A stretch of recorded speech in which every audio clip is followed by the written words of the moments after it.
அன்பு உள்ளங்கள் அனைவருக்கும் வணக்கம். லக்ஷ்மி அவர்கள் எழுதிய லட்சியவாதி அருமையான நாவல்.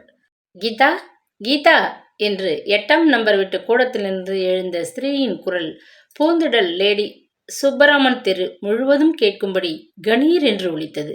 8ஆம் நம்பர் வீட்டு மாடி அறையில் நிலைக்கண்ணாடி முன் நின்று கொண்டிருந்த கீதா தனது அழகிய முகத்தை லேசாக ஒரு தடவை சுலுக்கி கொண்டாள். ஆமாம், இந்த அம்மாவுக்கு எப்பவும் அவசரம்தான். எதற்காக இப்படி இறைந்து கூப்பிடுகிறாளோ தெரியலை என்று தனக்குள்ளே முணுமுணுத்த கீதா கண்ணாடியை உற்று பார்த்து கொண்டே நின்றாள். மென்மையாக மேலே துவண்டு சரிந்து விழும் ரோஜா நிற நைலான் புடவை, அதன் அழகை பன்மடங்காக எடுத்துக்காட்டும் அரக்கு நிற பட்டு ரவிக்கை, கழுத்தை படர்ந்தவாறு ஒட்டினாற்போல் ரவிக்கையின் மீது அணிந்திருந்த தங்க மாங்காய் மாலை. இத்தகைய அலங்காரத்தில் கண்ணாடியில் பிரதிபலித்த தனது மோகன உருவிலே மயங்கி போன கீதாவிற்கு அவ்விடத்தை விட்டு போக மனமில்லை. கீதா, உன்னை அம்மா கீழே வர சொல்லி கூப்பிடுகிறாரே, காது கேட்கவில்லையா என்று கூறிக்கொண்டு அறையின் வாயிற்படியில் வந்து நின்றாள் ஒரு இளநங்கை. அவளை திரும்பி பார்த்த கீதா, என்ன கௌரி இது, நான் சொன்னபடி கேட்காமல் என ஏமாற்றத்துடன் வினவினாள். ரோஜா நிற நைலான் புடவையை கட்டிக்கொண்டு நீ சொன்னபடி ஜோடியாக உன்னுடன் வெளியில் போக எனக்கும் தான் ஆசையாக இருந்தது. ஆனால் உங்க அண்ணாவுக்கு அந்த புடவையை கண்டாலே பிடிக்கவில்லையாம். நைலான் மாதிரி மெல்லிய புடவைகளை கட்டிக்கொண்டு நான் வெளியில் போகக்கூடாது என்று கோபித்துக் கொள்கிறார். புன்முருளைத்தாள் கௌரி. இந்த அண்ணா இப்படி ஒரு கட்டுப்பெட்டியாக போவார் என்று நான் நினைக்கவே இல்லை. அது கிடக்கட்டும் மன்னி, இந்த மயில் கழுத்து புடவை ஒன்றுதான் உனக்கு மிக்க பிடித்தமானதோ? நானும் பார்க்கிறேன், நீ இங்கே வந்தது ஒரு வாரத்தில் 3 தடவைகள் இதை கட்டிக்கொண்டு விட்டாய் என்று சொல்லிவிட்டு சிரித்தாள் கீதா. இந்த நிறப்புடவை உங்க அண்ணாவுக்கு ரொம்ப பிடித்திருக்கிறதாம் என்று கௌரி கூறிவிட்டு வெட்கத்துடன் முகத்தை மறுபுறம் திருப்பிக் கொண்டாள். நான் சொல்கிறேன் கேள்மண்ணி, இந்த புருஷர்களை நம் புடவை நகை நாகரிகத்தில் தலையிட விடக்கூடாது. நம் இஷ்டத்திற்கு நாம் அலங்காரம் செய்து கொள்வதா அல்லது என்று கீதா முடிப்பதற்குள் குறுக்கிட்ட கௌரி, உனக்கு கல்யாணம் ஆகட்டும், பின்னால் இது விஷயமாக உன் அபிப்பிராயம் எப்படி மாறுகிறது என்று பார்க்கலாம் என்று கேலியாக கூறினாள். என்ன இருந்தாலும் உன்னை போல் சிறு விஷயங்களுக்கெல்லாம் என் சுதந்திரத்தை கணவனிடம் பறிகொடுத்து விட மாட்டேன். நான் இந்த ஒரு வாரமாக உன்னை லேடிஸ் கிளப்பிற்கு எத்தனை தடவை கூப்பிட்டிருக்கிறேன். அண்ணா உத்தரவின்றி வீட்டை விட்டு அசைய மறுத்து விட்டாயே.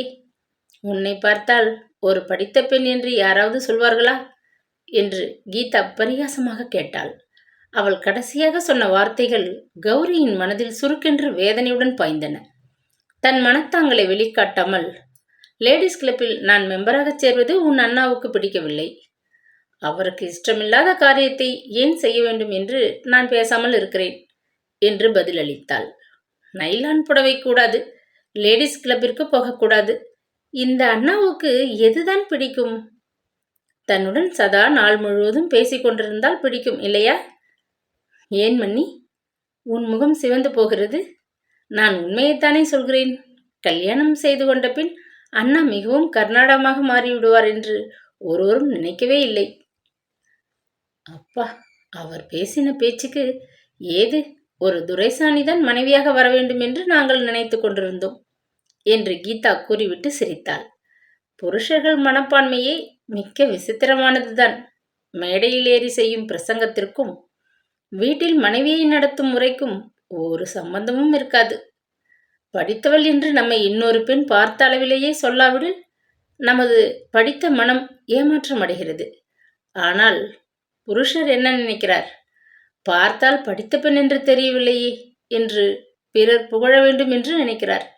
கணவன் மனம் சந்தோஷம் படும்படி நடந்துவிட்டால் நமக்கு என்ன குறைந்துவிடப் போகிறது? அதுதான் என் வாழ்வின் லட்சியம் என்று பிரசங்கம் செய்தாள் கௌரி. மன்னி, உன் மனம் இவ்வளவு தூரம் அடிமை மனப்பான்மையில் ஊறி கிடக்கிறது என்ற விஷயம் எனக்கு இன்றுதான் தெரிகிறது. அன்பையும் அடிமை மனப்பான்மையும் நீ ஒன்று என நினைத்து மனதை குழைப்பிக் கொள்கிறாய். என் அண்ணா தன் இஷ்டப்படி உன்னை ஆட்டி வைக்கிறார் என்ற விஷயம் எனக்கு பளிச்சென்று விளங்குகிறது. அவர் இஷ்டத்திற்கெல்லாம் வளைத்து கொடுக்க உனக்கு பிடிக்கிறதென்றால் நான் என்ன சொல்ல இருக்கிறது என்று விரக்தியாக முடித்தாள் கீதா. கௌரியின் மந்தகாச வதனம் அதை கேட்டு சிறிது வாட்டமடைந்தது. ஏதோ சொல்ல வாயை திறந்த அவள், வாசலில் கார் வந்து நிற்கும் சப்தம் கேட்டு அவர் வந்து விட்டார் போல் இருக்கிறது என்று கூறியபடி வேகமாக மாடிப்படிகளில் இறங்கினாள். கௌரியின் உற்சாகத்தை கவனித்த கீதா சிரித்துக்கொண்டு, மன்னி, மெதுவாக போ, படித்தடிக்கு விழுந்துவிடப் போகிறாய் என்றாள் குறும்பாக. கௌரி போன பிறகு மறுபடியும் ஒரு தடவை தன் அலங்காரத்தை பார்த்து மகிழ்ந்துவிட்டு மெதுவாக கீழே இறங்கி வந்தாள் கீதா. ஏண்டி கீதா, உன்னை எத்தனை தடவை கூப்பிடுறது? மாடிக்கு போனா உன் காது அடைச்சி போயிடுறதே. அந்த பூவை ஆளுக்கு துளியா எடுத்து வச்சுக்கோங்க என கடிந்து கொண்டே தாயார் செல்லம்மாள் மேஜை ஒன்றின் மேல் வைத்திருந்த புஷ்பசரத்தை சுட்டி காட்டினாள். கூடத்து ஊஞ்சலில் மெல்ல ஆடியபடியே மனைவி கொண்டு வந்து கொடுத்த காஃபியை ருசி பார்த்து கொண்டிருந்த துரைசாமி தன் தாயாரை பார்த்து புன்னகையுடன், அவசரப்பட்ட முடியுமா? லேடிஸ் கிளப்பிற்கு போக என்ன ட்ரெஸ் செய்து கொள்றதுன்னு கொஞ்சம் யோசிக்க வேண்டாமா? பூந்திடல் நாகரிக வளர்ச்சிக்கே நம்ம கீதா தானே வழிகாட்டி என்று குத்தலாக கூறினான். வழிகாட்டியாகவோ கைகாட்டியாகவோ நான் இருந்துவிட்டு போகிறேன். எங்கள் லேடிஸ் கிளப்பை பற்றி தினமும் ஒரு தடவை ஏதாவது சொல்லாவிட்டால் உங்களுக்கு பொழுதே போகாது என்று கீதா சிறிது கோபத்துடன் கூறி தனது புருவங்களை நெறித்தாள். உங்கள் லேடிஸ் கிளப்பை பற்றி நினைக்காமல் நாங்கள் எப்படி இருக்க முடியும்? புடவை, நகை இவைகளின் நாகரிகம் கிளப்பில் முன்னேறி கொண்டு போகும் வேகத்தைக் கண்டு கலங்காத புருஷர்கள் இந்த பூந்தொடலில் இருக்கிறார்களா என்று பரிகாசமாக பேசிய துரைசாமி தன் மனைவியின் பக்கம் திரும்பி பார்த்தான். நீங்கள் ஒருவர் இருப்பதை மறந்து பேசுகிறீர்களே. எங்களுக்கு கிளப்பு பயந்தான் உங்களுக்கு இல்லையே என்று கொஞ்சம் காரமாக பேசிய கீதா மேஜை மீதிருந்த மல்லிகை பூச்சரத்தை எடுத்து கௌரியின் தலையில் சூட்டினாள். நான் ஒருவனாவது பூந்திடல் புருஷர்கள் கோஷ்டியில் சேராதிருக்க வேண்டும் என்ற எண்ணத்திற்காகத்தான் கௌரியை உங்கள் கிளப் மெம்பராக கூடாது என்று தடுத்து விட்டேன் என்று சொல்லி துரைசாமியை விரைத்து பார்த்தாள் கீதா. எங்கள் லேடிஸ் கிளப் நகை புடவை விஷயத்தில் தான் முன்னேறி கொண்டிருப்பதாக நீங்கள் அபிப்பிராயப்பட்டால் அது உங்கள் குற்றமில்லை. மாதாந்திர கூட்டத்தில் நாங்கள் செய்யும் சர்ச்சைகளை பற்றியும் திட்டங்களை பற்றியும் உங்களுக்கு என்ன தெரியும்? ஆனால் ஒன்று, புருஷர்களைப் போல் பெண்களுக்கு தாங்கள் செய்யும் காரியங்களை விளம்பரப்படுத்திக் கொள்ள தெரியாது, உக்கிரமாக சொன்னாள். கீதாவின் முகம் சிவந்து கண்களில் நீர் ததும்புவதை கவனித்த துரைசாமி, சரி, உன்னோடு ஏன் வீண்வாதம்? உங்கள் லேடிஸ் கிளப்பில் நடக்கிற ஒவ்வொரு சர்ச்சையும் பற்றி நாங்கள் அறிவோம். ஏனென்றால் வீட்டில் முதல் நாள் கணவர்கள் எழுதி கொடுத்த விஷயங்களைத்தான் மனைவிமார்கள் மறுநாள் கிளப்பில் பேசுகிறார்கள் என்று கேலியாக கூறினான். பெண்களுக்கு சுய கற்பனை ஒன்றும் கிடையாது என்பது உங்கள் அபிப்பிராயம். அப்படியே இருக்கட்டுமே. எங்கள் மாத சங்கத்தை மறைமுகமாக பூந்திடல் புருஷர்கள் ஆட்சி புரிவதை நினைத்து திருப்தி அடையுங்கள். அதனால் எங்கள் கௌரவம் ஒன்றும் குறைந்து விடாது என்று படபடப்பாக பேசிய கீதா மேஜை மீது இருந்த ரோஜா பூக்கள் 2 மட்டும் எடுத்து தன் தலையில் நாசுக்காக சொருகிக் கொண்டாள். அண்ணன் தங்கை வாக்குவாதத்தை வேடிக்கையாக பார்த்து கொண்டிருந்த தாயார் செல்லம்மாள் பெண் பக்கம் திரும்பி, என்னடி கீதா, மல்லிகைப்பூ அப்படியே வச்சிட்டியே என்று கேட்டாள். வைக்குள் மாதிரி எனக்கு பூ வச்சுக்க பிடிக்காது, நீ சும்மா இரம்மா, உனக்கு என்ன இதெல்லாம் பத்தி என்று சலிப்புடன் கூறி சுவர் ஓரமாக வைத்திருந்த செருப்புகளை காலில் மாட்டிக்கொண்டு, அண்ணா புறப்படலாமா என்று கேட்டாள். காஃபி பாத்திரத்தை ஊஞ்சலின் மீது வைத்துவிட்டு துரைசாமி தங்கையை ஒரு தடவை ஆச்சரியத்துடன் பார்த்தான். என்ன ஏன் கேட்கிறாய்? 2 பேரும் ரெடியா இருந்தால் போக வேண்டியதுதானே என்று கேட்ட துரைசாமியிடம், கார்ல இவ 2 பேரையும் கொண்டு போய் விட்டுட்டு உனக்காகத்தான் இத்தனை நாளைய காத்துட்டு இருக்கா என்றார் தாயார் செல்லம்மாள். அப்படி சொல்லு, என்னடாப்பான்னு பார்த்தேன். கீதா கிளப்புக்கு 3 மணிக்கு போய்விடுவாளே, ஏது 5 மணி வரைக்கும் நாழி பண்ணி கொண்டிருக்கிறாளேன்னு நினைச்சேன். 10 அடி தூரத்தில் இருக்கும் கிளப்பிற்கு காரில் போய்த்தான் ஆகணுமா என்று கேலியாக கேட்ட வண்ணம் ஊஞ்சலை விட்டு எழுந்தான் துரைசாமி. அடக்கி வைத்திருந்த சினம் தாங்க முடியாது பீரிட்டு எழுந்தது கீதாவுக்கு. இஷ்டமில்லாவிட்டால் வேண்டாம் அண்ணா, கௌரியை முதலாக கிளப்பிற்கு அழைத்து கொண்டு போகிறோமே, காரில் போகலாம் என்று நினைத்தேன் என மனத்தாங்களுடன் பதிலளித்தாள். அவள் முகத்தில் ததும்பிய வருத்தத்தை கண்ட துரைசாமி, விளையாட்டுக்கு சொன்னால் கூட உனக்கு பொறுக்கவே மாட்டேங்கிறது. கீதா, சரி கிளம்புங்கள், உங்களை கொண்டு போய் கிளப்பில் விட்டு வருகிறேன். எனக்கும் அதற்கு பிறகு கொஞ்சம் வேலை இருக்கிறது என்று கூறியபடி வெளியே சென்றான். பூந்திடல் நாகரிகத்திற்கு உயிர் நாடியாக இருந்தது பூந்திடல் லேடிஸ் கிளப். அது ஆரம்பித்து 1 வருஷம்தான் ஆகிறது. என்றாலும் அவ்வூர் பெண்கள் அதை தீவிரமாக ஆதரித்தனர். ஆகவே கூட்டத்திற்கு கேட்க வேண்டுமா? கிளப் முன்ஹாலில் மேஜையை சுற்றி போட்டிருந்த நாற்காலிகளில் உட்கார்ந்திருந்த பெண்கள் யாவரும் ஒரே சமயத்தில் பல விஷயங்களை பற்றி அவரவர்கள் இஷ்டப்படி பேசிக் கொண்டிருந்தனர். சத்தம் இங்கே சகிக்கவில்லை. தலையை வலிக்கிறது. ஹேமா, வருகிறாயா? வேப்பமரத்தடியில் போய் உட்கார்ந்து கொண்டு பேசலாமா என்றாள் மெல்லிய குரலில் ஒரு நாகரிக நங்கை தன் பக்கத்தில் இருந்த இன்னொரு பெண்ணிடம். சரி என்று அவள் தலையை ஆட்டவே இருவரும் மெதுவாக அங்கிருந்து வெளிப்பட்டனர். என்ன விமலா, தலைக்கு தலை ஏதோ பேசுகிறார்களே ஒழிய பிரத்தியார் பேசுவதை காது கொடுத்து ஒருவரும் கேட்பதில்லை. எனக்கு இந்த கிளப் விஷயங்கள் ஏதாவது பிடித்தால் தானே என்றாள் வெறுப்புடன் ஹேமா. பதில் சொல்ல வாயை திறந்த விமலாவின் கவனம் லேடிஸ் கிளப்பின் முன்புற வாயில் வழியாக நடைபாதை மீது வேகமாக வந்து நின்ற காரின் மீது சென்றது. அடடா, கீதா வீட்டு கார் போல இருக்கே என்று ஆச்சரியத்துடன் அவள் கூவியதை கேட்ட ஹேமா திரும்பி பார்த்தாள். காரிலிருந்து இறங்கிய 2 பெண்களையும் கவனித்த அவள், கீதா பக்கத்தில் நடந்து வருகிறது யார்? கீதா வீட்டில் கார் வாங்கினார்களா என்ன என்று பல கேள்விகளை ஏக காலத்தில் கேட்டாள். அந்த பெண் கீதாவின் மன்னி போல இருக்கிறது. கீதா அண்ணா 2 வாரங்களுக்கு முன்புதான் கார் வாங்கினாராம். 10 அடி தூரத்தில் இருக்கும் கிளப்புக்கு காரில் வந்திறங்காவிட்டால் அவர்கள் வீட்டில் கார் வாங்கியிருக்கும் ரகசியம் நமக்கு எப்படி தெரியும் என்று குறும்புத்தனமாக பேசிய விமலா தன் சிநேகிதியை பார்த்து கண் சிமிட்டினாள். மரத்தடியில் வீற்றிருக்கும் சிநேகிதிகளை கண்டதும் உற்சாகத்துடன் வேகமாக அவர்கள் பக்கமாக வந்த கீதா, விமலா, நீ என் மன்னியை சந்தித்ததில்லை அல்லவா? இவள்தான் துரைசாமியின் மனைவி கௌரி என்று தனது மன்னியை அவர்களுக்கு அறிமுகப்படுத்திவிட்டு கௌரியின் பக்கம் திரும்பி, மன்னி, இவள் என் சிநேகிதி விமலா, இவள் ஹேமா என்றாள். உள்ளங்காலிலிருந்து உச்சி வரை தன்னை ஆராய்ந்து பார்க்கும் விமலாவின் கூரிய கண்ணோட்டத்தில் கௌரி சிறிது சங்கோஜமடைந்தாள். அதை குறிப்பாக கவனித்த கீதா, விமலா, இரு வருகிறேன். கௌரியை அங்கே மற்றவர்களுக்கும் அறிமுகப்படுத்திவிட்டு மறுபடியும் வருகிறேன் என்று கிளப்பின் ஹாலை நோக்கி சென்றாள். அவர்கள் தலை மறைந்ததும் விமலா தன் சிநேகிதியை திரும்பி பார்த்துவிட்டு, எப்படி இருக்கிறாள் பெண் என்று கேட்டாள். பரவாயில்லை என்று ஹேமா அபிப்பிராயப்பட்டாள். 1000 குற்றம் குறை பார்த்த செல்லம்மாமி கடைசியில் பல்லும் பவிஷுமாக ஒரு நாட்டு பெண்ணை பிடித்து கொண்டு வந்திருக்கிறாள். மேல் பக்கத்தில் பல் சற்று தூக்கலாயிருக்கிறதை நீ கவனிக்கவில்லையா என்று விமலா கவலையுடன் கேட்டாள். அப்படி ரொம்ப தெரியலையே. அவள் சிரிக்கும் பொழுதுதான் கொஞ்சம் தூக்கலாக தெரிகிறது. பெரிய இடத்து பெண் போல் இருக்கிறது. அதனால் மற்ற குணங்கள் எப்படி இருந்தால் என்ன என்று கேட்டு சிரித்தாள் ஹேமா. வரதட்சணை, சீர் இதெல்லாம் வாங்குவது அநாகரிகம், அப்படி இப்படி என்று கீதா வீட்டில் எல்லோரும் பேசுவார்கள். செல்லம்மாமி லேசுப்பட்டவர் அல்ல. பேச்சு சர்க்கரை, கை கருணைக்கிழங்கு. பேசாத பேச்செல்லாம் பேசிவிட்டு கடைசியில் வரதட்சணையும் சீரும் ஏகமாக வாங்கித்தான் பிள்ளைக்கு கல்யாணம் செய்தார். கீதா அண்ணா துரைசாமி ஏறி வந்த கார் புதிதாக மாமனார் வாங்கி கொடுத்த பரிசு என்று முடித்தால் பொறாமை ததும்பும் குரலில் விமலா. அப்படி சொல்லு, கீதா அண்ணா தான் கார் வாங்கிவிட்டாராகும் என்று நினைத்தேன் என்று ஹேமா சந்தேகத்தை நிவர்த்தி செய்து கொண்டாள். கார் வாங்கும் அளவுக்கு பணக்காரர்களா என்ன அவர்கள்? துரைசாமிக்கு வேலை கிடைத்த பிறகுதான் அவர்கள் வீட்டு நிலைமை கொஞ்சம் அபிவிருத்தி அடைந்தது. ஆனால் கீதா இருக்கிறாளே, ரொம்ப கர்வி. அவர்கள் பழைய நிலைமை நமக்கு தெரியாதது போல் ஒரேடியாக பணக்கார வேஷம் போடுவாள்.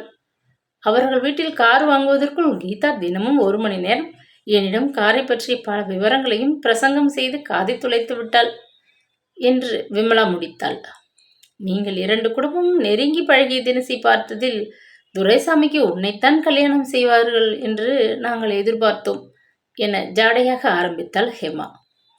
தன் வரிசையான பற்கள் தெரிய வாய்விட்டு சிரிக்கும் துரைசாமியின் பிரகாசமான வதனம் விமலாவின் மனக்கண் முன் ஒரு கணம் தோன்றி மறைந்தது. அப்படி ஒன்றுமில்லை. பணம், சிநேகிதம் இவைகள் 2ம் தனித்தனி அம்சங்கள் என்ற அபிப்பிராயமுடையவர் செல்லம்மாள். எங்க அப்பாவினால் துரைசாமிக்கு கார் வாங்கி கொடுக்க முடியுமா? அப்படி கொடுக்க துணிந்தாலும் நான் துரைசாமியை மணந்து கொள்ள முன் வருவேனா?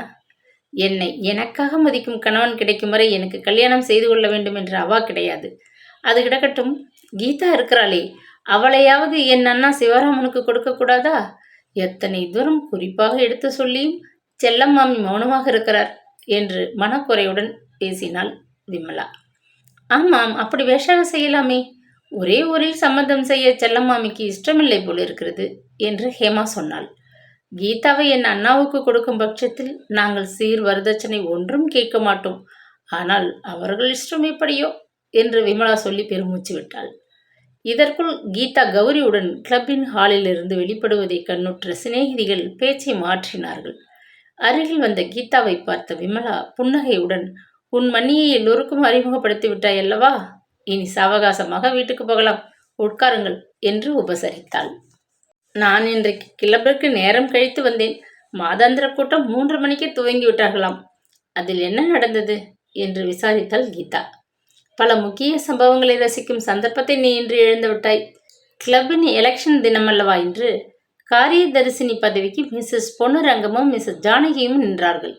மிஸ்ஸஸ் பொன்னுரங்கம் எலெக்ஷன் சமயத்தில் என் பக்கம்தான் உட்கார்ந்திருந்தது. மிஸ்ஸஸ் ஜானகித்தான் அவ்வளவு ஓட்டுகளும் கிடைத்தன. நான் அவளுக்கு என் 2 கைகளையும் தூக்கி 2 ஓட்டுகள் கொடுத்தேன் என்றால் பார்த்து கொள்ளேன். மிஸ்ஸஸ் பொன்னுரங்கத்தின் பெயர் வாசிக்கப்பட்ட பொழுது ஒரே ஒரு அம்மாமியை தவிர யாரும் கையை தூக்கவில்லை.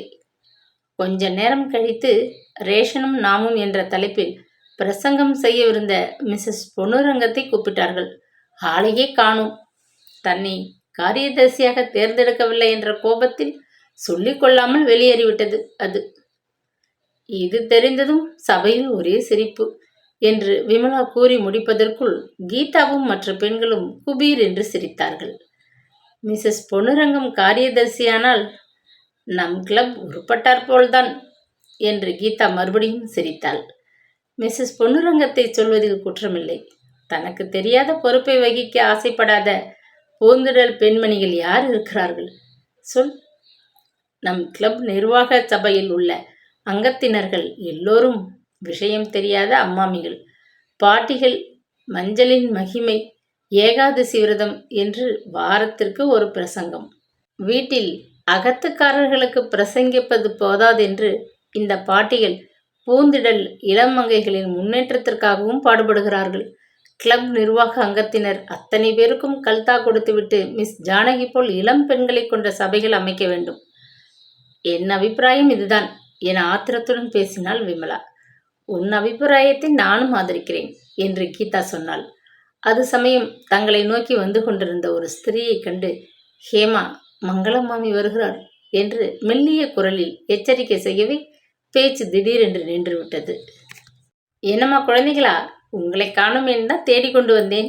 இந்த வருஷ நவராத்திரி அழைப்புக்கு கடுதாசி உங்களுக்கெல்லாம் நேத்தியே அனுப்பியிருந்தேன். மறந்து போகாமல் நீங்கள் எல்லோரும் வரணும். நேரை பார்த்து சொல்லிவிட்டு போக வந்தேன். கீதா, விமலா, போன வருஷம் போல வராமல் இருந்திராதீர்கள் என்று கூறிவிட்டு புன்னகை செய்தாள் மங்களம். ஆகட்டும் மாமி, கட்டாயம் வருகிறோம் என்று எல்லோரும் கூறவே மங்களம் அங்கிருந்து சென்றாள். நான் போன வருஷம் கொலுவுக்கு போகாததை பற்றி மங்களம் மாமி ஞாபகம் வைத்துக் கொண்டிருக்கிறாரே என்று கீதா ஆச்சரியப்பட்டாள். அந்த மாமிக்கு வேற என்ன வேலை?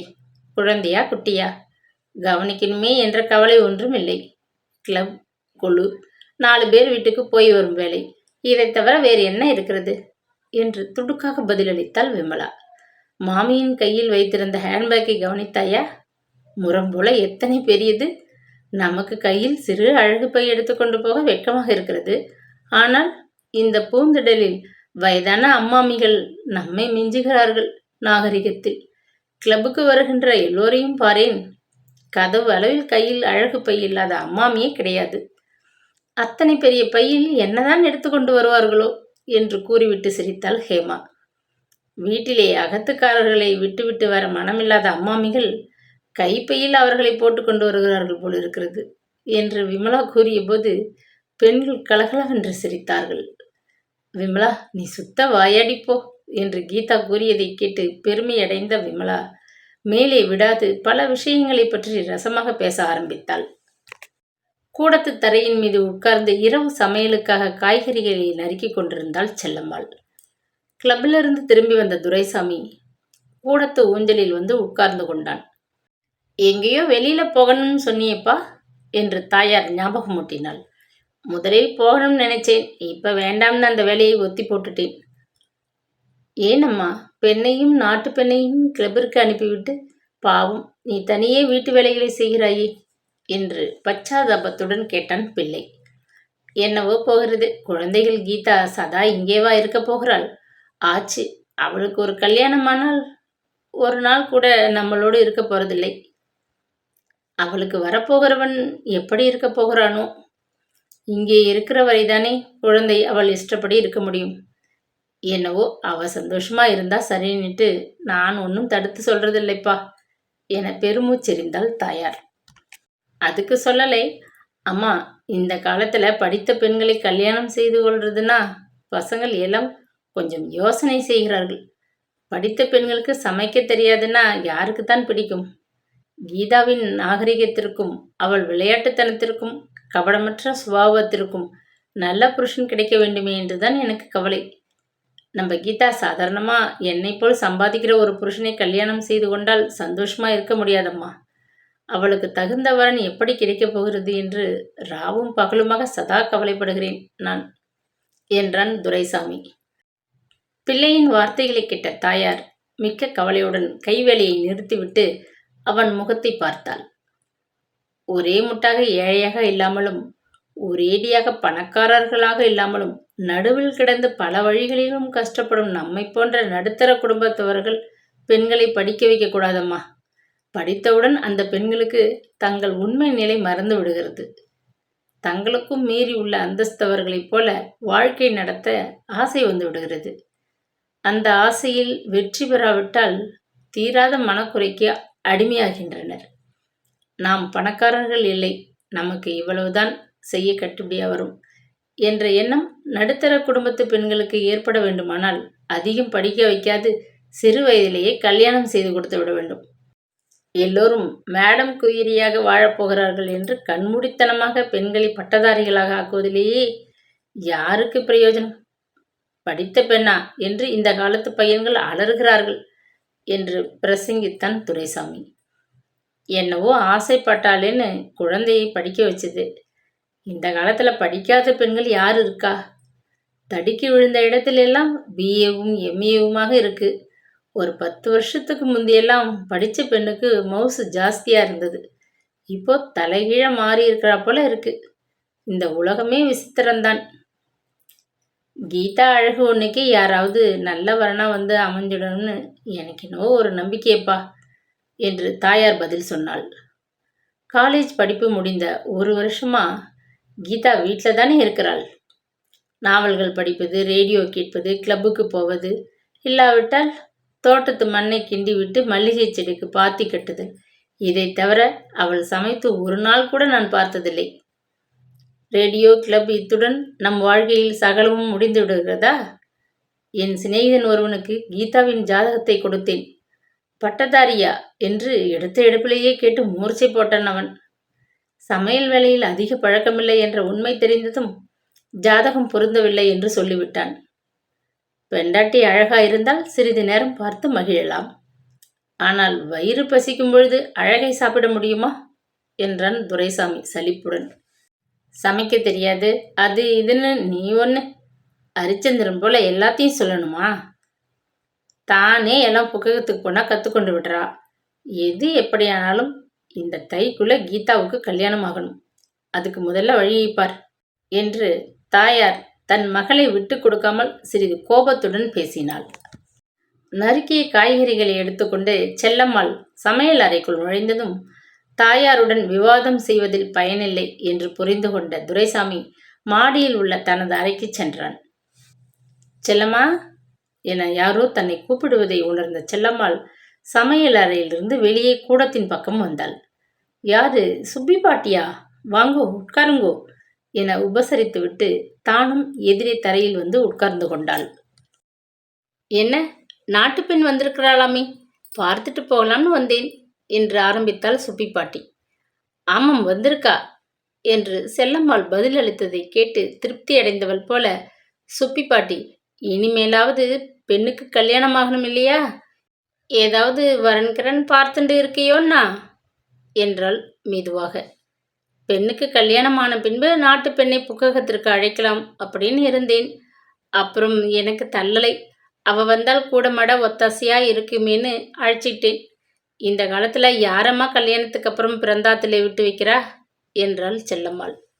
நேத்திக்கு அவையாத்துக்கு போயிருந்தேன். இந்த வருஷமாவது என் பெண்ணுக்கு கல்யாணம் ஆகணுமேன்னு பாட்டி ரொம்ப கவலையா இருக்கேன்னு என்கிட்ட சொல்லி வருத்தப்பட்டா. என்ன பண்றது? இதெல்லாம் நம்ம கையிலையா இருக்கு? எப்போ பிராப்தமோ அப்போதானே நடக்கும்னு நான் சமாதானம் சொல்லிவிட்டு வந்தேன். ஏண்டி செல்லம்மா, அவ பெண் விமலா உன் பெண் கீதாவுடன் தானே? அவயத்தின் பிள்ளை சிவராமனுக்கு இன்னும் கல்யாணம் ஆகலை போல இருக்கு. ஏன் நான் கேட்குறேன், உன் பெண் கீதாவை சிவராமனுக்கு கொடுக்கப்படாதோ? பையன் சித்த கருப்பு தான், இருந்தாலும் ராஜா வட்டமா மூக்கு மொழியுமா இருக்கான்.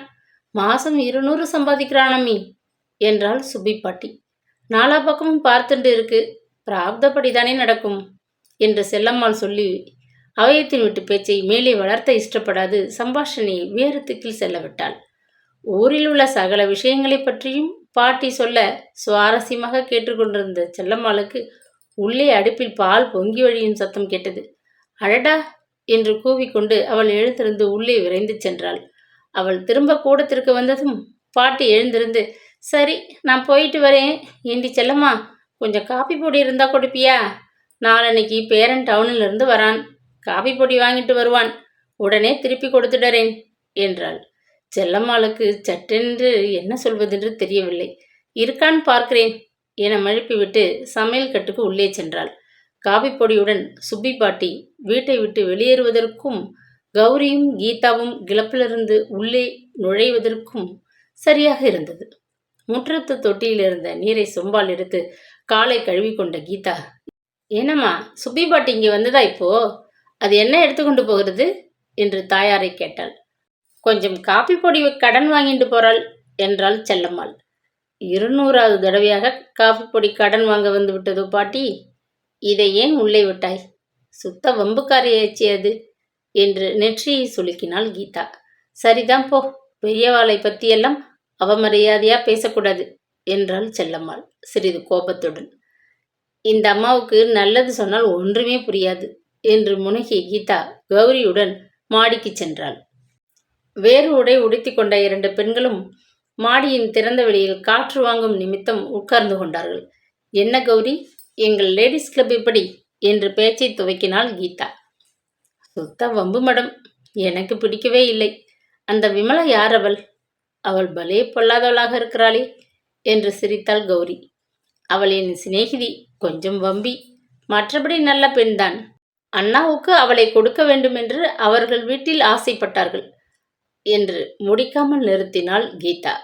அதனால் தானோ என்னவோ பேச்சுக்கு பேச்சு அந்த பெண் உங்க அண்ணாவை பற்றி ஏதாவது சொல்லி கொண்டிருந்தாள் என்று பொறாமை கலந்த குரலில் கௌரி கேட்டாள். கௌரியின் முகம் பிரகாசம் குன்றி வாடிவிட்டதை கவனித்த கீதா மெல்ல சிரித்து கொண்டு, பயப்படாதே மன்னி, அவர்கள் வீட்டில் ஆசைப்பட்டார்கள் என்றேன் ஒழிய இங்கே நம் வீட்டில் ஆசைப்பட்டார்கள் என்று சொல்லவில்லையே என்று கேலியாகச் சொன்னாள். அது கிடக்கட்டும், உங்கள் கிளப்பில் ஒரு விஷயத்தை நான் கவனித்தேன். நீங்கள் பேசுகிற பாஷையில் சிலரை அவர் என்றும் சிலரை அது என்றும் குறிப்பிட்டு பேசுகிறீர்கள். எனக்கு கேட்க வேடிக்கையாக இருக்கிறது என்றாள் கௌரி. எங்கள் மரியாதைக்கு உகந்த பெண்களை அவர் இவர் என்று சொல்வோம். எங்களுக்கு பிடிக்காத பெண்களை அது இது என்றுதான் குறிப்பிடுவோம். இது எங்கள் ஊர் லேடிஸ் கிளப்பின் பாஷை, தெரிந்து கொள்ள உனக்கு உபயோகமாக இருக்கும் என்று கீதா சொல்வதை கேட்டு தாங்க முடியாமல் கௌரி சிரித்தாள். இங்கே வந்துவிட்டு போனாலே ஒரு பாட்டி, அந்த அம்மாள் கூட உங்களுக்கு பிடிக்காத கோஷ்டியை சேர்ந்தவர்கள் தானோ என்று கேட்டாள். சுப்பி பாட்டியா? ஐயோ, அது பெரிய யமன். ஊரில் உள்ள சகல விஷயமும் அதற்கு தெரிந்தது தான் ஆகும். நாரத முனிவர் பெண் வேஷத்தில் பூந்திடலில் திரிகிறார் என்று ஞாபகத்தில் வைத்துக்கொள்.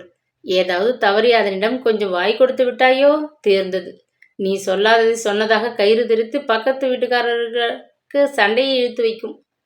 நாங்கள் இதற்கு இன்ஃபர்மேஷன் பீரோன்னு பேர் வைத்திருக்கிறோம் என்று பாட்டியை பற்றி கீதா விவரிப்பதை கேட்டு கௌரி கலகலவென்று நகைத்தாள்.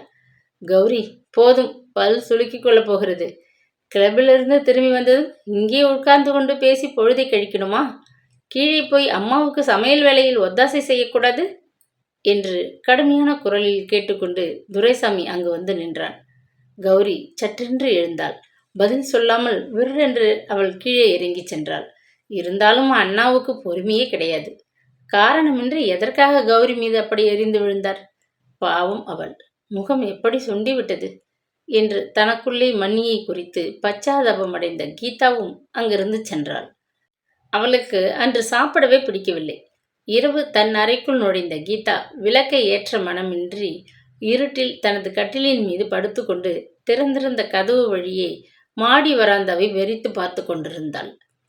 புடவை சலசலக்கும் சப்தம் கேட்டதும் கௌரி மாடிக்கு வருகிறாள் என்று உணர்ந்த கீதா அவளை கூப்பிட வாயை திறந்தாள்.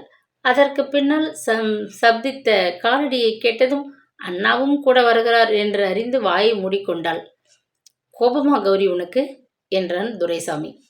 அதெல்லாம் ஒன்றுமில்லை என்று பதிலளித்தாள் கௌரி கொஞ்சம் குரலில்.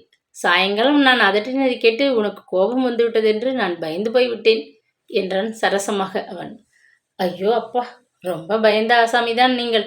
ஒன்று மட்டும் சொல்வேன், உங்களுக்கு கொஞ்சம் கூட சமயம் தெரியறதில்லை. அம்மாவும் கீதாவும் இருக்கிற இடத்திலே உங்களை பார்த்து நான் மகிழ்ந்து கொண்டு இருந்தால் நன்றா இருக்குமா என்று கேட்டாள் கௌரி. ரொம்ப கெட்டிக்காரிதான் நீ. அது சரி கௌரி, நாம் இருவரும் 9 மணி ஆட்டத்திற்கு சினிமாவுக்கு போகலாம் வா. உன்னை காரில் தனியா அழைத்து கொண்டு போகணும்னு ஒரு வாரமா என் மனது ஆசையிலே துடிக்கிறது என்றான் துரைசாமி. அம்மா என்ன சொல்வாரோ? அம்மா ஒன்றும் சொல்ல மாட்டா. நீ போய் ட்ரெஸ் பண்ணி கொண்டு சீக்கிரம் வா. சரிதான்னா, இறைந்து பேச வேண்டாம். கீதா வருகிற சமயம் இங்கே நிற்பானேன் என்று எச்சரித்த கௌரி தன் அறையை நோக்கி சென்றாள். ஒட்டு கேட்கும் வழக்கம் கீதாவிடம் கிடையாது. இருந்த போதிலும் அண்ணாவும் மன்னியும் பேசிய விஷயங்கள் யாவும் அவள் இஷ்டப்படாதிருக்கையிலேயே தெளிவாக கீதாவின் காதுகளுக்கு கேட்டன. வேறு இடத்தில் போய் நின்று கொண்டு பேசக்கூடாதா என்று தனக்குள்ளே அவர்களை கடிந்து கொண்ட கீதா சரியாக கூட மூச்சு விட பயந்து கட்டிலில் படித்து கொண்டிருந்தாள். அண்ணாவும் மன்னியும் அவ்விடத்தை விட்டு நகர்ந்ததும் தான் அறைக்குள்ளிருந்து அவர்களுக்கு தெரியக்கூடாதென்ற எண்ணத்துடன் அறையை விட்டு மெல்ல வெளியே இறங்கி வந்தாள். இரவு போஜனத்திற்கு பிறகு சமையல் அறையை கழுவிவிட்டு கொண்டிருந்த செல்லம்மாள் உள்ளே வந்து நின்ற புதல்வியை மாடிக்கு போயேன், இங்கே என்னத்துக்கு வந்து சதுர ஆடுற என்று கேட்டாள். நீ மட்டும் தனியா இருக்கேன், உனக்காக நானும் காத்துட்டு இருக்கேன் என்றாள் பெண் பிடிவாதமாக. எனக்கு கொல்ல வேலை கிடக்கு, உடனே உன்னோட மாடிக்கு நான் வந்துட முடியாது. அலம்பின தரையை மிதிச்சுட்டு நிற்காதே. போனா ஒரு வார்த்தையில் போயே, கை குழந்தையை போல கொஞ்சரியே என்று செல்லம்மாள் அன்புடன் மகளை கடிந்து கொண்டாள்.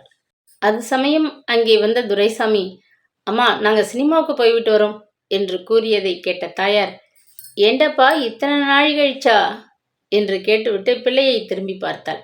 ஆமாம்மா என்று சுருக்கமாக கூறிவிட்டு துரைசாமி வாசல் பக்கம் வேகமாக சென்றான். வெளியே புறப்பட சித்தமாக அலங்கரித்து கொண்டு வந்து அவன் பின்னால் நின்று கொண்டிருந்த கௌரி சங்கோஜத்துடன் மாமியாரை பார்த்துவிட்டு, நான் போய்விட்டு வருகிறேன் அம்மா என்று சொல்லி கொண்டாள். கீதாவின் பக்கம் திரும்பி, நீயும் வாயும் கீதா என்று அழைத்தாள். எனக்கு ஒரே களைப்பாக இருக்கிறது, தூக்கம் வருகிறது, நான் வரவில்லை, நீங்கள் போய்விட்டு வாருங்கள் என்று புன்னகையுடன் வாயில் வரை வழி கொண்டுவிட்டு கதவை தாழிட்டு கொண்டு திரும்பினாள் கீதா. ஏண்டி, நீயும் போய்விட்டு வர்றது தானே என்று தாயார் சொன்னதை கேட்ட அவளுக்கு சிரிப்புத்தான் வந்தது. அம்மாவுக்கு வயதாகியும் விஷயம் தெரியாதா என்ன என்று மனதிற்குள்ளே நினைத்து கொண்டு, நான் மாடிக்கு போறேன் அம்மா என்றாள் கீதா. படுக்கையை தட்டி சரிபடுத்தி விளக்கை அணைத்துவிட்டு படுத்து கொண்ட அவள் ஜன்னல் வழியாக ஆகாய வெளியை பார்த்து கொண்டிருந்தாள். கருநீல பட்டில் வைத்து தைத்த வைரமணிகள் போல் காட்சியளித்த நட்சத்திர கூட்டங்கள் கொண்ட அவளது சிந்தனை குதிரையை தட்டி எழுப்பியது வானம். பூந்திடல் லேடிஸ் கிளப், விமலா, அவள் குடும்பம், சுப்பி பாட்டி என்று ஒவ்வொருவராக அவளது மனக்கண் முன் தோன்றி மறைந்தனர்.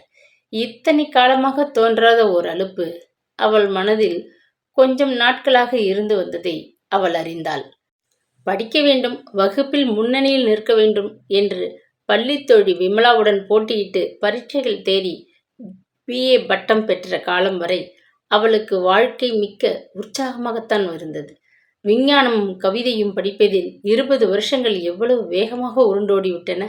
ஆனால் படிப்பு முடிந்து வீட்டில் இருக்க நேர்ந்த அந்த ஒரு வருடம் மட்டும் மிகவும் மெல்ல சென்று கொண்டிருந்ததை போல் கீதாவுக்கு தோன்றியது. முதலில் மிகவும் ஆர்வம் காட்டிய கிளப்பு கூட அவளுக்கு 4 வட்டத்தில் சலித்து போய்விட்டது. என்ன வாழ்க்கை! பார்த்து அழுத்து போன மனிதர்களையும் ஊரையும் விட்டு எங்கேயாவது கொஞ்ச நாட்கள் போய் இருக்கும் பாக்கியம் கிடைக்காதா? அண்ணா இருக்கிறாரே, அவர் கூட எப்படி மாறிவிட்டார். மனைவி வந்ததும் தங்கையை கவனிப்பதில் முன்னிருந்த சிரத்தை குறைந்து விட்டது. லேடிஸ் கிளப்பிற்கு காரில் தங்கையை அழைத்து செல்ல கஷ்டமாக இருந்த துரைசாமிக்கு அர்த்த ராத்திரியில் மனைவியை அழைத்து கொண்டு வெளியே செல்ல கஷ்டமாக இல்லை. கௌரி மட்டும் என்ன, பார்ப்பதற்கு தோன்றுவது போல் அத்தனை பேதையல்ல. சாயங்காலம் துரைசாமி கோபித்து கொண்டதும் அவள் முகம் வாடினதை பார்த்து கீதா மனம் துடித்தாளே. அவ்வளவும் வெறும் நடிப்பு. சே, இருக்காது. ஒரு சமயம் தான் வருத்தப்பட்டதை கணவனுக்கு சொல்லி ஏன் மனக்கஷ்டம் கொடுக்க வேண்டும் என்ற எண்ணத்துடன் கௌரி பொய் சொன்னாலோ? துரைசாமி தான் நிஜமாகவே மனைவி மீது எரிந்து விழுந்தானா? மனைவியை அதிகாரம் செய்வதாக நடத்திய சரச நாடகமா? வேடிக்கை. தாம்பத்திய வாழ்க்கையே புரியாத பல முடக்குகள் கொண்ட பெரும் புதிர் போல இருக்கிறது. இவ்வாறு பல எண்ணி குழம்பியவாறு படுத்திருந்தாள். உள்ளே வந்து விளக்கை போட்ட தாயார் திடுக்கிட்டு, ஏண்டி இன்னும் தூங்கலையா கீதா என்று கேட்டாள். தூக்கம் வரவில்லை என்று பெண் கூறியதை கேட்டவள், மணி 11 போகிறது, தூக்கம் வராமல் என்ன? ஜன்னல் கீழ்கதவை சாத்திவிட்டு படுத்துண்டு தூங்கு என்று உத்தரவிட்டுவிட்டு விளக்கையும் அணைத்துவிட்டு தரையில் படுத்து கொண்டாள். கல்யாணம் பண்ணாத பெண்ணை வீட்டில் வைத்துக்கொண்டு நாட்டு பெண்ணை புககம் அழைத்தது மிகவும் தவறு என்று தனக்குள்ளே எண்ணிய செல்லம்மாளுக்கு மனவேதனையினால் தூக்கம் வரவே இல்லை. சிறிது பொழுதில் கீழே கார் வந்து நிற்கும் சப்தம் கேட்டு சினிமாவிலிருந்து திரும்பி வந்துட்டான் போல இருக்கு என்று தனக்குள்ளே கூறிக்கொண்டு செல்லம்மாள் கதவை திறக்க கீழே சென்றாள். கௌரியை அழைத்து கொண்டு நவராத்திரி குழுவிற்கு கிளம்பிய கீதா 2-3 வீடுகளுக்கு விஜயம் செய்து முடித்தாள். பூந்திடலில் உள்ள எல்லா வீடுகளுக்கும் குழுவிற்கு போய் வருவதென்றால் ஒரே நாளில் செய்து முடிக்கின்ற காரியமில்லை. ஆகவே கௌரி, போதும் இன்றைக்கு, இனி வீட்டுக்கு போக வேண்டியதுதான் என்றாள் கீதா. எனக்கும் மிகவும் களைப்பாக இருக்கிறது, போவோம், நாளைக்கு மிச்சத்தை பார்த்து கொள்ளலாம் என்று கௌரி ஆமோதிக்கவே 2 பெண்களும் வீட்டை நோக்கி திரும்பி நடந்து வந்து கொண்டிருந்தார்கள். வழியில் பூந்திடலில் லேடிஸ் கிளப்பின் பக்கம் வந்த கீதா மேலே நடக்காமல் நின்றாள். மன்னி, சித்த கிளப்பிற்கு போய்விட்டு வரலாமே, வருகிறாயா என்று கெஞ்சினாள். வேண்டாம், ஒரு நாள் போனதற்கே உன் அண்ணாவுக்கு பிடிக்கவில்லை என்று கௌரி கூறியதை கேட்ட கீதாவிற்கு கொஞ்சம் மனம் வருத்தமாக இருந்தது. அப்படியானால் மன்னி, நீ தனியா வீட்டுக்கு போ, நான் இன்றைக்கு கட்டாயம் கிளப்பிற்கு வருவதாக என் சிநேகிதிகளிடம் சொல்லி இருப்பதால் போக வேண்டும் என்று பிடிவாதமாக கீதா கூறினாள். அதை கேட்ட கௌரி, சரி, உன் இஷ்டம். அம்மா உன்னை தனியாக விட்டு வந்ததை பற்றி கோபித்து கொண்டால் என்ன செய்கிறது என்றுதான் யோசிக்கிறேன் என்று தயங்கினாள். தனியாக இதற்கு முன் நான் போய் வந்ததில்லையா, அம்மா ஒன்றும் சொல்ல மாட்டாள் என்று பதிலளித்த கீதா திரும்பி கூட பார்க்காமல் வேகமாக கிளப்பை நோக்கி நடந்தாள். கிளப்பின் ஹாலுக்குள் நுழைந்த கீதாவிற்கு ஆச்சரியம் தாங்க முடியவில்லை. சிநேகிதி விமலாவை தவிர கிளப்பில் அன்று ஒரு பெண் கூட இல்லை. என்ன விமலா, நாம் 2 பேர்தானா இன்றைக்கு கிளப்புக்கு வந்திருக்கிறோம்? மற்றவர்கள் எங்கே என்று வியப்புடன் கேட்ட கீதா நாற்காலி ஒன்றில் உட்கார்ந்து கொண்டாள். நவராத்திரி சீசன் அல்லவா, இந்த அம்மாமி பட்டாளங்கள் முழுவதும் நவராத்திரி லிஸ்டில் மூழ்கி கிடக்கிறார்கள். கிளப்பில் நடக்க வேண்டிய சர்ச்சைகள் இந்த 10 நாட்களுக்கு மட்டும் கொலு வைத்திருக்கும் வீடுகளில் நடத்தப்படும். இவர்கள் கூட்டம் அதிகம் இருக்காது என்றுதான் 2 வீட்டு கொலுவுக்கு போய்விட்டு வழியில் அப்படியே இங்கு வந்தேன் என்றாள் விமலா. என்னவோ விமலா, ஒரு நாள் கிளப்புக்கு வராவிட்டால் எனக்கு அன்று பொழுது போனது போலவே இருக்காது. காஃபி சாப்பிடும் வழக்கம் எப்படி மனிதர்களை அடிமையாக்கி கொண்டு விட்டதோ அதுபோல் கிளப்பிற்கு போகும் வழக்கம் என்னை சரியாக பிடித்து கொண்டு விட்டது என வெகுளியாக கீதா சொன்னாள். கிளப்பு இல்லாத இடத்தில் நீ வாழ்க்கைப்பட்டாயானால் என்ன செய்வாய் என்று விமலா பரிகாசமாக கேட்டாள். அப்பொழுது பார்த்து கொள்ளலாம் என்று கீதா பதிலளித்துவிட்டு மௌனமானாள்.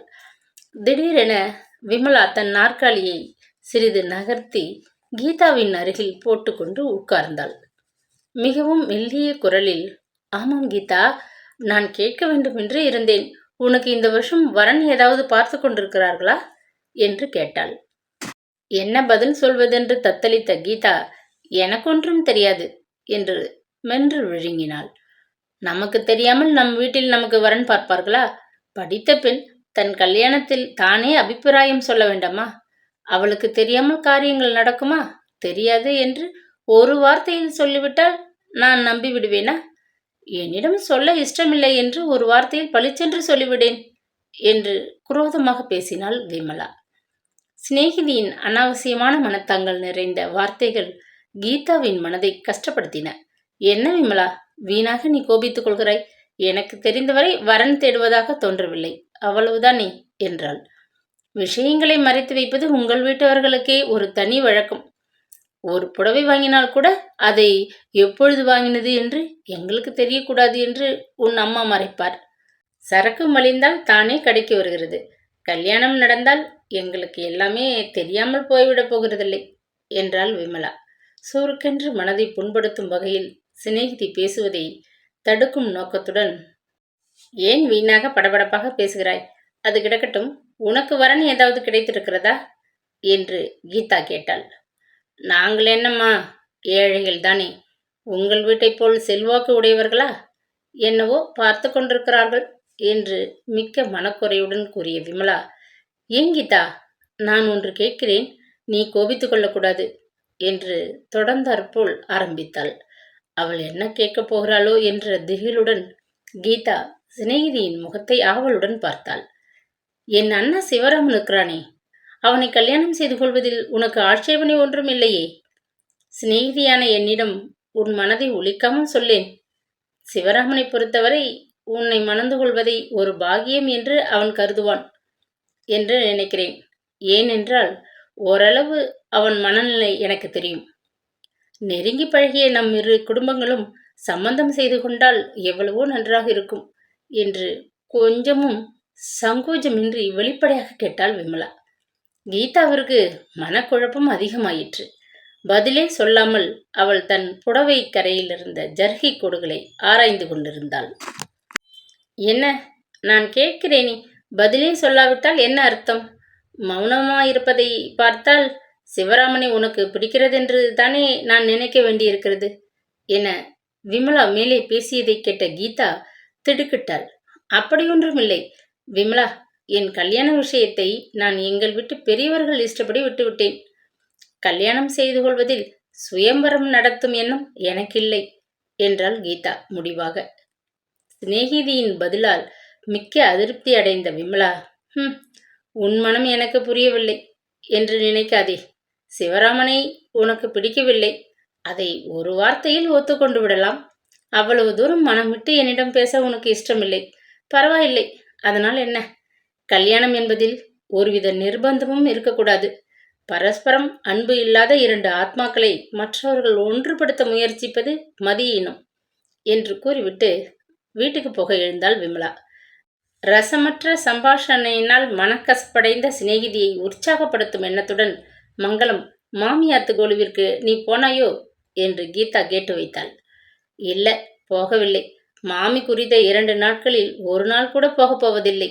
இப்பொழுது போனால் ஒரே கூட்டமாக இருக்கும். வேறு ஏதாவது ஒரு நாள் போய் எட்டி பார்த்து விட்டு வந்தால் போச்சு. என்ன பிரமாதமான கொலு மங்களம் மாமி வைத்திருக்க போகிறார் என்று அலட்சியமாக சொன்னாள் விமலா. நான் கூட வரும் வெள்ளிக்கிழமை போய்விட்டு வரலாம் என்று தீர்மானித்திருக்கிறேன் என்றாள் கீதா. சரி, நீ போகும்போது என்னையும் கூட்டிக் கொண்டு போயேன். 2 பேராக போய் அந்த கடமையை செய்து தொலைத்துவிட்டு வருவோம் என்று விமலா சொல்லியதை ஆமோதித்தாள் கீதா. அன்றிருந்த மனக்குழப்பத்தில் சரி என்று கீதா ஒத்துக்கொண்டாலும் வீட்டிற்கு வந்து ஏன் அப்படி ஒப்புக்கொண்டோம் என்று மன வருத்தம் அடைந்தாள். விமலா வீடு லேடி சுப்பராமன் தெருவுக்கு அடுத்த தெருவில் இருந்தது. அவள் வீட்டுக்கு போய் அவளை அழைத்து கொண்டு அங்கிருந்து மங்களம் வீட்டுக்கு போவதென்றால் சுற்று வழியாகும். அம்மாவுக்கும் தெரிந்தால் கோபித்துக் கொள்வாள் என்று தனக்குள்ளேயே கவலைப்பட்டாள் கீதா. வெள்ளிக்கிழமை சாயங்காலம் கீதா மங்களம் வீட்டு கோலுவிற்கு போக தன்னை அலங்கரித்து கொண்டு மாடியிலிருந்து கீழே வந்த பொழுது கூடத்தில் கௌரிக்கு தலைவாரி பின்னி கொண்டிருந்தாள் செல்லம்மாள். அம்மா, நான் மங்களம் மாமியாத்து குழுவுக்கு போய்விட்டு அப்படியே கிளப்புக்கு போய்விட்டு வருகிறேன் என்றாள் கீதா. கௌரியையும் கூட்டிட்டு போறது தானே என்று தாயார் கேட்டாள். கௌரி வரலேன்னு சொல்லிவிட்டாள். நானும் விமலாவுமாக போகப் போகிறோம் என்று கீதா முடிப்பதற்குள் செல்லம்மாள், விமலா இங்கு வருவாளா என்று குறுக்கு கேள்வி கேட்டாள்.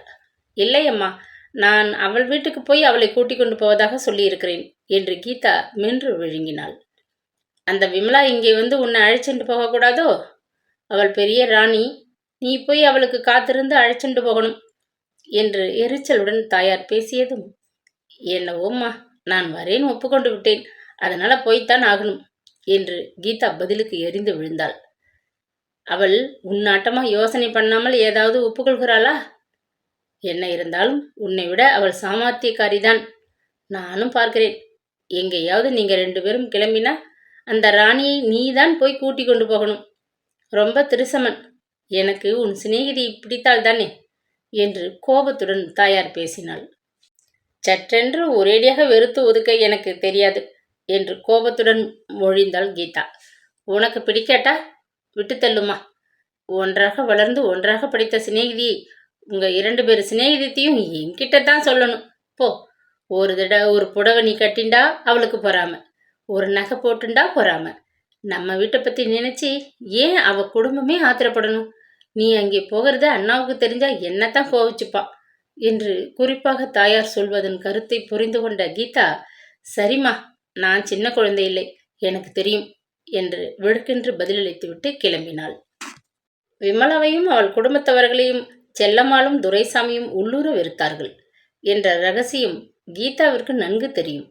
இந்த அம்மா ஆனாலும் இவ்வளவு குறுகிய மனப்பான்மையுடன் இருக்கக்கூடாது. பிறர் கொஞ்சம் அற்பமாக நடந்து கொண்டால் நாமும் அற்பமாக இருக்க வேண்டுமா? விமலாதான் சில சமயங்களில் சுயநலமாக இருந்தால் அதற்காக நானும் சுயநலமாக இருக்க வேண்டுமா என்று தனக்குள்ளே எண்ணிக்கொண்டு கீதா விமலாவின் வீட்டிற்குள் நுழைந்தாள். வா, உட்கார் கீதா, இதோ ஒரு நிமிஷத்துல வருகிறேன், ட்ரெஸ் பண்ணிக்கொண்டு என்று விமலா தன் சிநேகிதியை வரவேற்று உட்கார வைத்துவிட்டு அவசரமாக குழாயடிக்கு சோப்பு பெட்டியுடன் ஓடினாள்.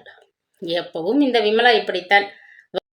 வருவேன் என்று தெரியுமே, சிறிது முன்னதாகவே தயாராக இருக்கக்கூடாதா என்று மனதிற்குள் சிநேகிதியை சபித்து கொண்டு காத்திருந்தாள் கீதா. சுற்றிலும் சிறு தோட்டத்தை கொண்ட மங்களத்தின் வீட்டை அடைந்த சிநேகிதிகள் இருவரும் முன்புற வேலிக்கதவை திறந்து கொண்டு உள்ளே சென்றார்கள்.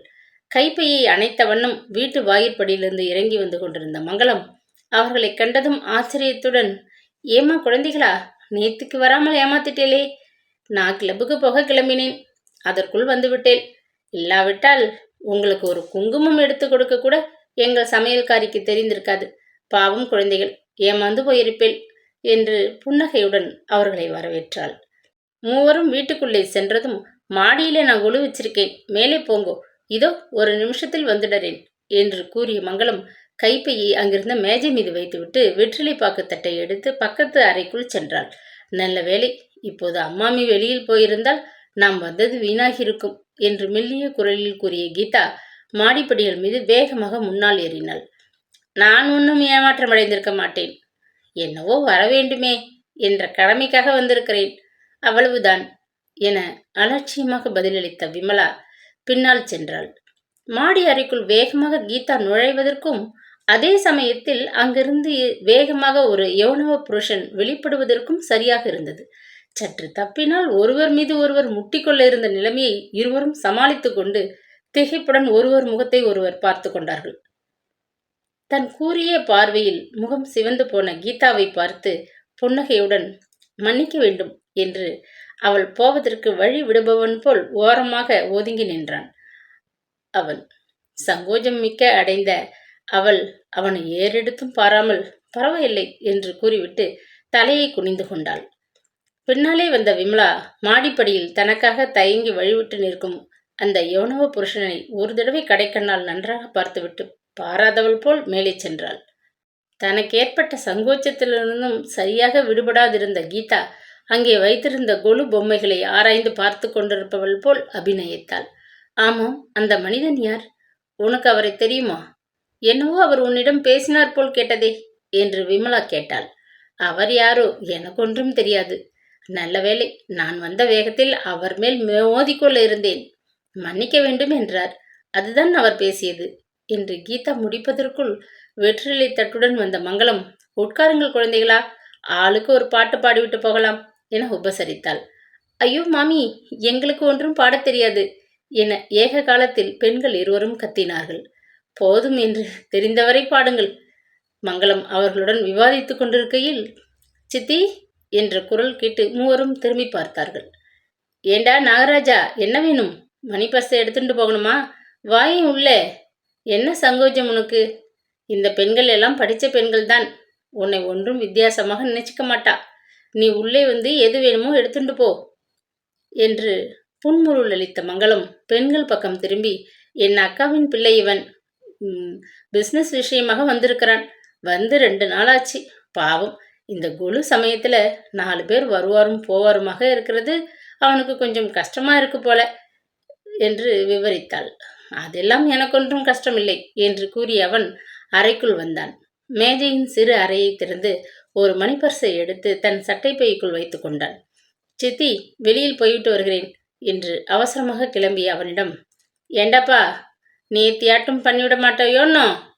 சிநேகிதாத்தில வீட்டிலே சாப்பிடாதே, அவர் உனக்காக வெளியில காத்துண்டிருப்பார் என்று அன்புடன் மங்களம் கூறினாள். இல்லை, நிச்சயமாக சாப்பாட்டுக்கு வந்துடுவேன் என்று பதிலளித்த அவன் பக்கம் தலை நிமிர்ந்தாள் கீதா. தன்னையே அதே சமயம் அவனும் பார்த்து கொண்டிருந்ததைக் கண்ட அவள் முகம் குப்பென்று சிவந்தது. நாகராஜன் என் அக்காவின் 2வது பிள்ளை, ரொம்ப கெட்டிக்காரன், இன்னும் கல்யாணமாகலை என்று மங்களம் விளக்கினாள். உங்களுக்கு தைக்க தெரியுமா மம்மி என ஆச்சரியத்துடன் கீதா மூளையில் இருந்த தையல் மிஷினை சுட்டி காட்டி கேட்டாள்.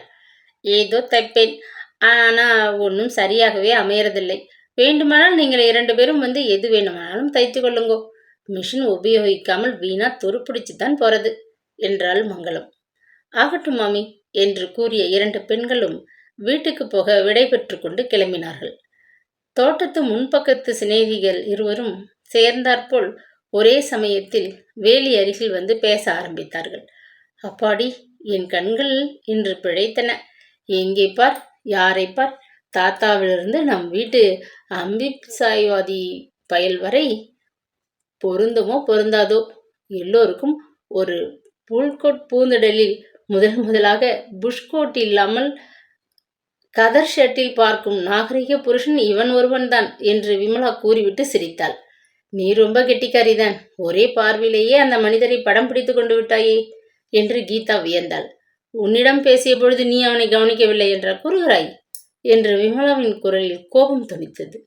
இல்லை, முகத்தை பார்க்கவே இல்லை என்று கீதா கூறியதை கேட்ட விமலா, வேடிக்கைதான், முகத்தை கூட பார்க்காமல் பதில் பேசியிருக்கிறாயே, நீ அல்லவோ சாமர்த்தியக்காரி என்று குரோதமாக சொன்னாள். சிநேகிதியின் பதில் கீதாவின் மனதை சுருக்கென்று தேய்த்தது. மேலே ஏதாவது பேசினால் வார்த்தைகள் மீறி சண்டையாகிவிடும் போல் தோன்றவே, அவன் கிடக்கிறான், அவனுக்காக நமக்குள் ஏன் வீண்வாதம் என்று தர்க்கத்திற்கு முற்றுப்புள்ளி வைத்தாள். அன்று இரவு போஜனத்துக்கு பிறகு கூடத்தில் எல்லோரும் வழக்கம் போல் உட்கார்ந்து பேசிக் கொண்டிருந்தார்கள். மங்களத்தாத்து கொலு எப்படி இருந்தது என்று கௌரி கேட்டாள். சுமாராக இருந்தது என்று அசட்டையாக பெண் பதிலளித்ததை கேட்ட செல்லம்மாள், இந்த வருஷம் என்னமோ தஞ்சாவூர் பொம்மை செட்டு ஒன்று மங்களம் வாங்கி கொலு வச்சிருக்கா, ரொம்ப பிரமாதமா இருக்குன்னு சொல்லிண்டாளே என்று ஆச்சரியத்துடன் கேட்டாள். மங்களமாமி வீட்டு குழுவில் என்ன பொம்மைகள் வைக்கப்பட்டிருந்தன என்று கீதா யோசித்து பார்த்தாள். யானை, புலி, நாய், கோழிகள் வைத்திருந்த முதற்படிதான் அவள் நினைவுக்கு வந்தது. ஏதோ புதுசா சில பொம்மைகள் வச்சிருந்ததம்மா என்று அலட்சியமாக பதிலளித்தாள் பெண். தஞ்சாவூர் பொம்மைகள் ரொம்ப அழகா இருக்குமே, எத்தனை பெருசு, 2 அடி உயரமாவது இருக்குமா என்று தாயார் மேலே விடாது கேட்டாள். நான் போய் இன்ச்சு டேப் வைத்து நாளைக்கு அளந்து பார்த்துட்டு வரேன், போம்மா நீ ஒன்று. யார் இதையெல்லாம் கூர்ந்து பார்க்க முடியும்? கூப்பிட்டதற்காக மரியாதைக்கு கோலுவுக்கு போய்விட்டு வந்தேன், அவ்வளவுதான் என்று எரிந்து விழுந்தாள் கீதா. அதிருப்தி அடைந்த செல்லம்மாள், நீயே எப்பவும் இப்படித்தான், ஒரு இடத்துக்கு போனால் உனக்கு லோகஸ்மரணையே இல்லாமல் போயிடும். உன்னுடன் வந்த விமலாவை பக்கே என்ன எங்கே எப்படி இருந்ததுன்னு சரியா சொல்வா. ஒரே பார்வையில ஒருத்தி கழுத்துல என்ன நகை, இடுப்புல என்ன புடவை கட்டின்னு இருந்தான்னு அவள் கண்டுபிடிச்சிடுவா என்று சப்பு கொட்டினாள். விமலா மட்டும் என்ன, அவளுடைய அண்ணாவை சொல், ஒரு பெண் தலையில எத்தனை ஜவுரி வைத்து கொண்டிருக்கிறாள் என்று பார்க்காமலேயே சொல்லிவிடுவான் அவன், அவ்வளவு கெட்டிக்காரன் என்று துரைசாமி கூறி சிரித்தான். கூடவே கௌரியும் செல்லம்மாளும் சேர்ந்து சிரித்தார்கள். அண்ணாவின் பரிகாச மொழிகளை கேட்ட கீதா கோபத்துடன், உங்களுக்கு தினம் அவர்களை பற்றி தானே உதவியின்றி எல்லா வேலைகளையும் செய்ய வேண்டியிருந்ததனால் அவையும் அன்று மிகவும் களைத்து போயிருந்தாள். போதாதற்கு சின்ன பையன் கோபுவும் கடைக்குட்டி ஜெயமும் ஒரு பென்சிலை முன்னிட்டு போட்ட சண்டையை தீர்த்து வைப்பதற்குள் அவளுக்கு தலைவலியே வந்துவிட்டது. தேக சோர்வும் மன கஷ்டமும் சேர்ந்து கொள்ளவே அவையும் அந்த நிமிஷத்தில் யார் மேலேயும் எரிந்து விழ தயாராக இருந்தாள். மங்களம் வீட்டு கொலு, லேடிஸ் கிளப் சர்ச்சைகள் முதலிய பல விவகாரங்களையும் கவனித்துவிட்டு அன்று விமலா வீடு திரும்புவதற்குள் நன்றாக இருட்டிவிட்டது. விமலாவின் செருப்பு காலடி ஓசையை கேட்டதும் அவையும், ஏண்டி விமலா, ஒரு நாளை போல் இப்படி நேரம் கழிச்சு வர்றதுன்னா நாளையிலிருந்து நீ கிளப்புக்கு போக வேண்டாம். கல்யாணமாகாத பொண்ணு, நீ பாட்டில் வர்றதும் போறதும் நன்றாகவே இல்லை.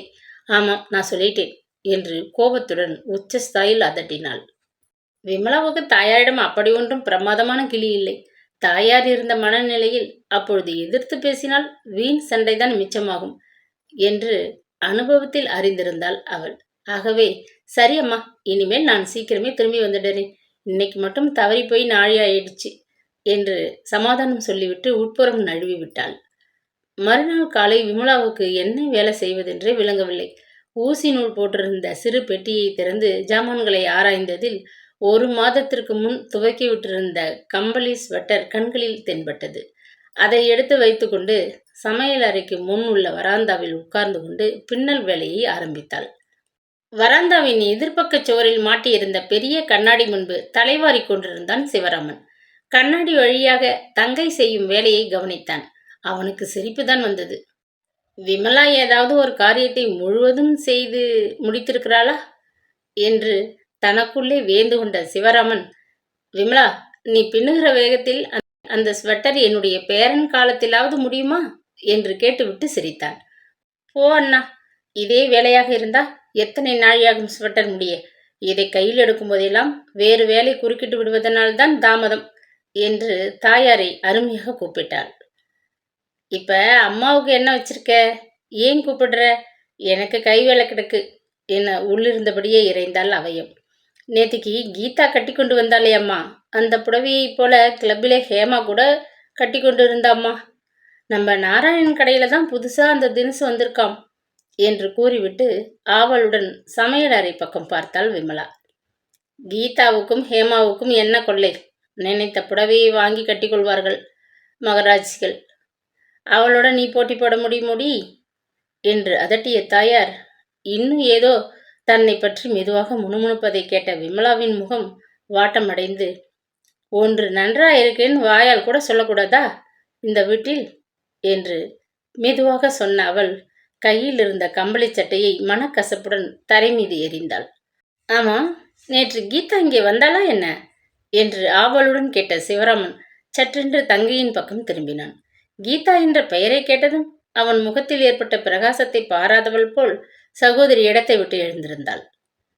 ஆமாம், வந்திருந்தாள். அவளை கண்டாலே எனக்கு வர வர துளி கூட பிடிக்கவில்லை. ரொம்ப கர்வியாகிவிட்டாள் என்று சிறிது கோபத்துடன் கூறினாள்.